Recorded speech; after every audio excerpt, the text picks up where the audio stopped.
পটুয়াখালীর ৪০০টি iron bridge সংস্কারহীন অবস্থায় জরাজীর্ণ হয়ে পড়েছে। এতে করে চরম দুর্ভোগ নিয়ে যাতায়াত করতে হচ্ছে বাসিন্দাদের।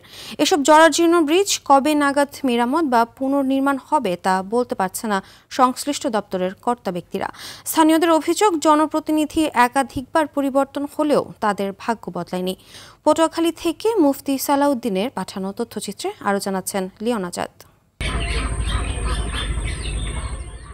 পটুয়াখালীতে গ্রামীণ সড়কে যোগাযোগ সহজ করতে ৮টি উপজেলার বিভিন্ন খালের উপর ৬৫০টি আয়রন ব্রিজ নির্মাণ করে স্থানীয় সরকার প্রকৌশল অধিদপ্তর। ৯০ দশক থেকে ২০০০ সালের মধ্যে এসব ব্রিজ নির্মাণ করা হয়। কিছু কিছু ব্রিজের তলদেশে লোহার পাত ভেঙে পড়েছে। এতে ঘটছে ছোট বড় দুর্ঘটনা। এর মধ্যে ২৫০টির সংস্কার কাজ শুরু হলেও ৪০০ ব্রিজ সংস্কারে কোনো উদ্যোগ নেয়নি সংশ্লিষ্ট দপ্তর। বিকল্প সড়ক না থাকায় প্রতিদিন জীবনের ঝুঁকি নিয়ে পার হতে হয় পথচারী সহ শিক্ষার্থীদের। স্থানীয়রা বলছে, জনপ্রতিনিধি ও সংশ্লিষ্ট দপ্তরের কর্তা ব্যক্তিরা সংস্কারের আশ্বাস দিলেও কেউ নেয়নি কার্যকর উদ্যোগ।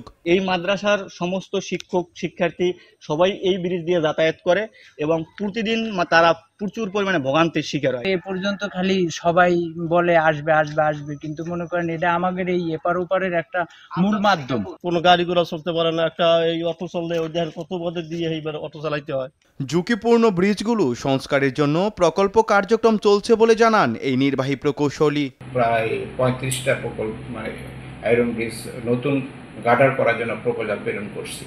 এটা অনুমোদন হলেও বাকিগুলো পর্যায়ক্রমে অনুমোদন।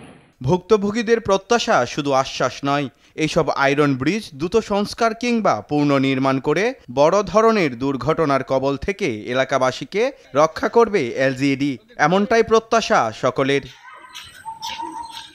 Leone Azad, RTV।